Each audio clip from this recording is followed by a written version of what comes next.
है, उसकी दिव्य किरणें, उसकी पवित्रता की किरणें मुझे आत्मा में प्रवाहित होने लगती है, तो मुझे आत्मा में एक रस आने लगता है।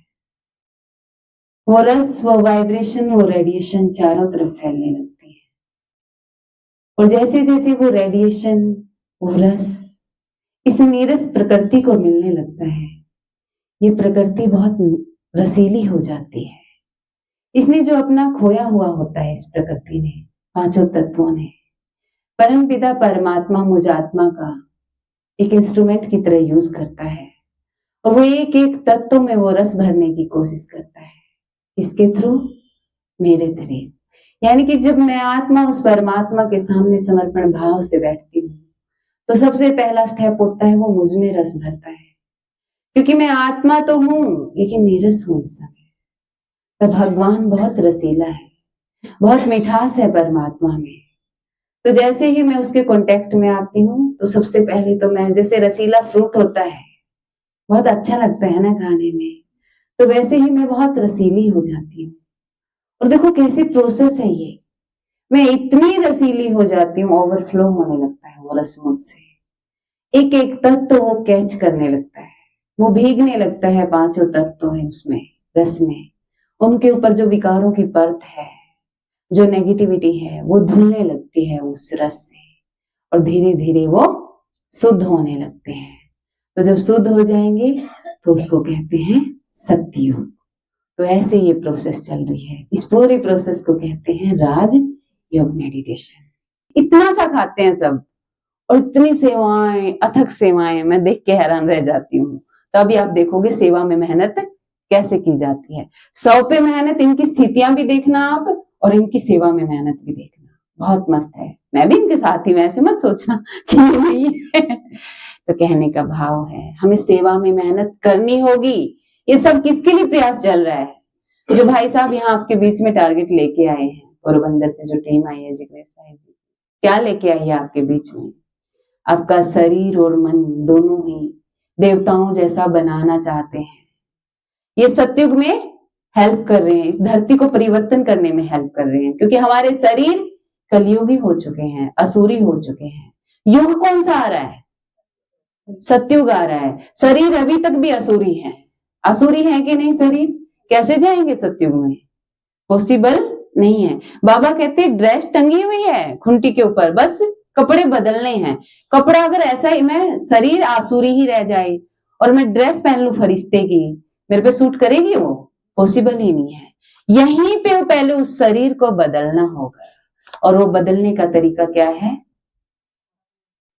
आहार है, कच्चा खाना है, जिसको हम एनडीएस भी कहते हैं ना, न्यू डाइट सिस्टम कहते हैं।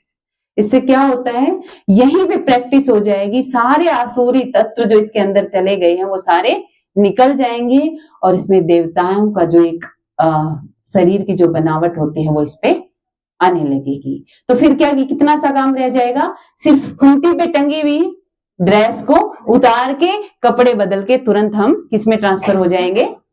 सतयुग में ट्रांसफर हो जाएंगे। मोटे मोटे शरीर वहां नहीं जाने वाले हैं, यही रह जाएंगे। फिर देख लेना आप लोग, अभी देखना, बहुत शिद्दत से करना, और इसको फिर आने वाले समय तक भी, जब तक आप हैं इस धरा पे, कलयुगी मतलब संगम युगी युग में, इसको फॉलो भी करते जाना है।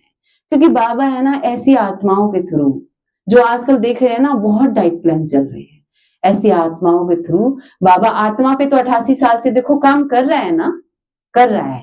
वो मजबूत बन चुकी हैं वो आत्माएं, जिन्होंने आत्मा की प्रैक्टिस की है। अब बाबा को ये शरीर भी सतयुगी बनाना है, शरीर भी देवताओं वाला बनाना है। इसलिए कच्चा खाना, देवताओं का खाना क्या होता था?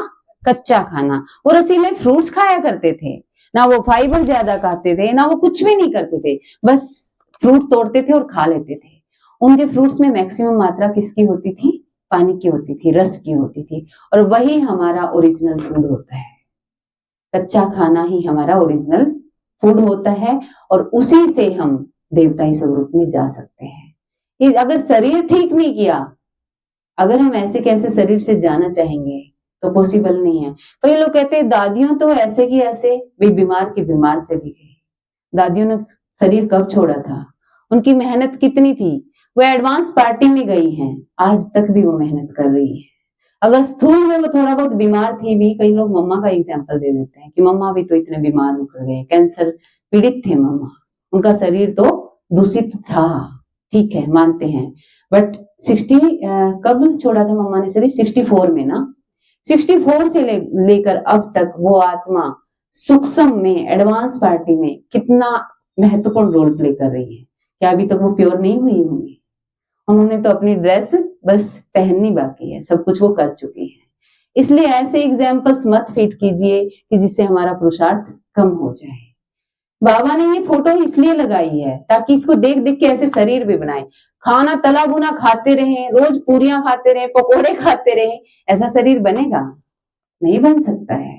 पांचों तत्व तो प्योर चाहिए इस समय, और ये जो तला भुना है, पकोड़े हैं, ये पूरी है, इस शरीर को प्योर नहीं होने दे रही है। इस शरीर को प्योर करना ही होगा, डिटॉक्स करना ही होगा।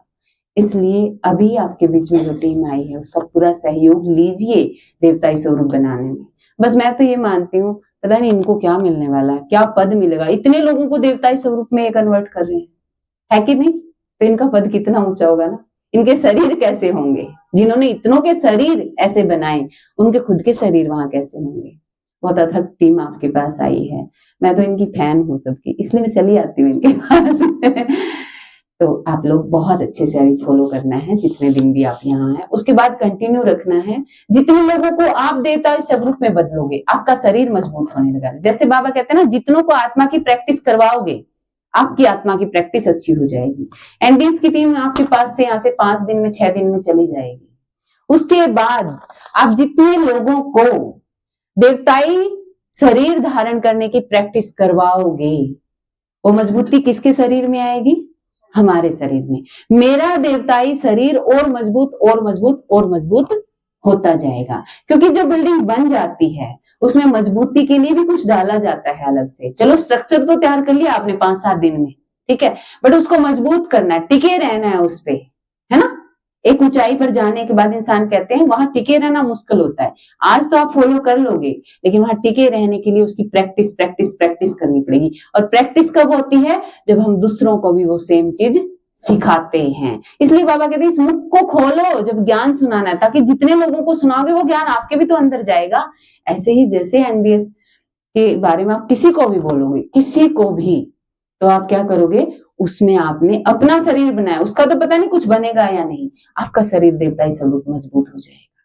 तो ये कोशिश आपने आगे से करते रहना है। तो बाबा कहते हैं तब धरनी परिवर्तन होगी। अब सिर्फ कर लेंगे हो जाएगा, इस आराम के संकल्पों के दंडप को छोड़ो। कर लेंगे हो जाएगा, कौन कर लेगा? सभी यही कह रहे हैं कर लेंगे हो जाएगा। वो करने वाला कौन? ये क्यों नहीं कहते मैं करूंगी, मैं कर रही हूं, मैं अभी करके दिखाऊंगी। ये मैं पे क्यों नहीं लाते हैं कर लेंगे हो जाएगा? वो तो फिर हम सब पे छोड़ देते हैं। इसलिए सृष्टि का ये हाल हो गया है। करना ही है, बाबा कहते करना ही है। यह स्लोगन मस्तिष्क में याद रहे तो परिवर्तन हो ही जाएगा।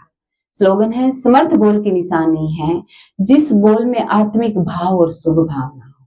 आप कितना ही अच्छा बोल रहे हो, कितना ही ऊंची ऊंची बातें कर रहे हो, अगर उस बोल में आत्मिक टच नहीं है तो वो श्रेष्ठ बोल नहीं माना जाता है, समर्थ बोल नहीं माना जाता है। समर्थ बोल उसी को कहा जाता है जिसमें आत्मिक भाव हो, रूहानियत हो, एक रूहाब हो। समझते हो ना आप? क्योंकि शब्द एक शब्द नहीं होता है, एक एनर्जी होती है। सामने वाले के सामने सिर्फ कानों पे नहीं असर होता है, सामने वाला एक जो वो शब्द बोला है वो एनर्जी लेकर जा रहा है सामने वाले के। जैसे ही उस आत्मा को टच होता है उस एनर्जी की भी टचिंग आती है। ये देह अभिमान में आया है ये शब्द, या आत्म अभिमान में आया है। अगर वो शब्द रूहाब से भरा हुआ है, रूहानियत से भरा हुआ है, तो सामने वाली जो आत्मा है उसके ऊपर का देह का अभिमान उतरने लगता है। क्योंकि एनर्जी कौन सी गई है, वाइब्रेशन कौन सी गई है सामने वाली आत्मा के पास? आत्मिक गई है, तो देह का आवरण उतरने लगता है। तो वो आत्मा भी किसमें स्थित होने लगती है? आत्मिक स्थिति में। लेकिन देह के भान में जो शब्द बोले जाते हैं वो दूसरे के ऊपर एक दो परतें और लगाते हैं, देह की परतें लगाते हैं। तो क्या बन गए? ये विकार बन गए, विकर्म बना दिए हमने कि उस आत्मा को पहले ही देह अभिमान इतना था और देह अभिमान डाल के आ गए। अगर पुण्य कमाना है तो इन शब्दों में आत्मिक भाव लाना होगा, रूहानियत और रुहाब लाना होगा, ताकि ये वाइब्रेशन अगली आत्मा को टच हो और उसके ऊपर से सारे देह के सारे आवरण उतर जाएं, उसको खुद का साक्षात्कार हो। इससे बड़ा पुण्य हो सकता है? किसी आत्मा को खुद के रूप का साक्षात्कार करा देना, आत्मिक अनुभूति करवा देना, इससे बड़ा पुण्य इस धरती पे कुछ हो नहीं सकता है। ठीक है, ओम शांति। आज का व्यक्ति सारा अपनी शक्तिशाली मनसा द्वारा सकाश देने की सेवा करो। जितना जितना समय समीप आता जा रहा है उतना व्यर्थ संकल्प भी बढ़ रहे हैं। बाबा ने कहा है पांचों तत्व भी अपने जोर पे होंगे और ये व्यर्थ संकल्प भी जोर पे होंगे, लेकिन यह चुप होने के लिए बाहर निकल रहे हैं। जब होता है ना कोई बीमारी, आप अभी एनडीएस की प्रोसेस पे हो ना, देखना आप डिटॉक्स निकलेगा बड़ा जबरदस्त, एक बार तो बहुत खतरनाक वाला निकलेगा क्योंकि वो बाहर निकल रहा है। ऐसे ही बाबा कह रहे हैं ये व्यर्थ संकल्प इतने सालों से जमा हुए पड़े हैं, अब डिटॉक्स होंगे। ये डिटॉक्स होंगे तो उससे पहले जोर से अपना असर दिखाएंगे। उन्हों का काम है आना और आपका काम है उड़ती कला द्वारा, सकाश द्वारा परिवर्तन करना।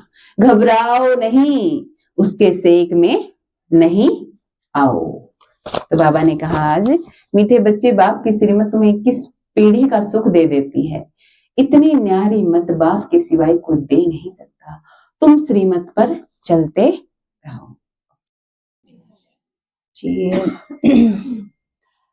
कल हमारे बीच में पोरबंदर से आए थे भाई बहन, तो उनका भी हमने आनंद लिया। और आज बड़ी खुशी की बात है कि अरुणाचल प्रदेश से हमारे बीच में बीके सुमन बहन, जिनको हम तहे दिल से स्वागत भी करते हैं और बहुत बहुत धन्यवाद भी करते हैं जो आप हमारे बीच में आए। और साथ में आपके साथ भाई जी आए ना, प्लीज उनका नाम नहीं पता मुझे। हाँ जी, आप भी सामने आएंगे थोड़ा सा, आप भी अपना जो दीदी ने अभी पाठ पढ़ाया देवता बनने का, तो आपका भी चेहरा देखें। मैं हरियाणा से, अरुणाचल प्रदेश से नहीं। अच्छा, हरियाणा से। ओम शांति। शरीर का नाम हरवीर सिंह है। 35 वर्ष से बाबा के ज्ञान में हैं, कुमार हैं, लौकिक और अलौकिक दोनों सेवाएं करते हैं। थोड़े दिन पहले दीदी के संपर्क में आए थे। ऐसे फोटोग्राफर भी मैं लौकिक में सेवा करता हूँ, इसी वजह से इनके साथ, इनका सहयोगी बन के आपके साथ आपके सामने आए हैं। तो कार्यक्रम का ऐसा है कि अभी आपने मुरली सुनी, तो होप कि सभी को बहुत पसंद आया हो। अनुभव किया सभी ने कितना सुंदर दीदी ने मुरली कराया हम सबको। तो ये सब अभी कार्यक्रम चलता रहेगा क्योंकि अभी है हमारे बीच में, जाने नहीं देंगे इनको सभी को। तो अभी तो हमारे बीच में 14 तारीख तक है, तो ये लाभ सभी लीजिएगा। जो हमारे बीच में जिग्नेश भाई जी आए हैं, सुमन बहन आई है, बाकी और बहनें भाई आए हैं, तो इनके द्वारा कुछ सुनने को अलग मिले, क्योंकि हम जो सुनाते हैं और उसमें सभी आत्मा की अपनी अपनी स्पेशलिस्ट है ना, स्पेशल है। तो सभी कुछ सुनाएंगे तो कुछ लगता है आज ये नया सुने, आज कुछ नया सुने। ऐसा होता है ना, जैसे घर में हम एक आलू की सब्जी एक ही हाथ से खाते हैं तो लगता है क्या एक ही सब्जी बनाती हो, और वही कोई और खिलाता है आलू की सब्जी तो लगता है अरे वाह कितनी टेस्टी है। तो ऐसा होता है ना, क्योंकि आत्मा के जो संस्कार हैं वो दिखाई देता है हर कर्म में। तो ये भी हमारे लिए बहुत खुशी की बात है कि जितनी वैरायटी की बाबा के घर में बच्चे आते हैं उनके द्वारा वैरायटी बातें सुनते हैं, है एक के साथ ही कनेक्ट, लेकिन वैरायटी चीजें सुनते हैं तो बहुत कुछ सीखने को मिलता है। तो ये हमारे लिए बहुत अच्छा मौका है जो हम इसको कंटिन्यू सुने भी और सीखे भी, है ना।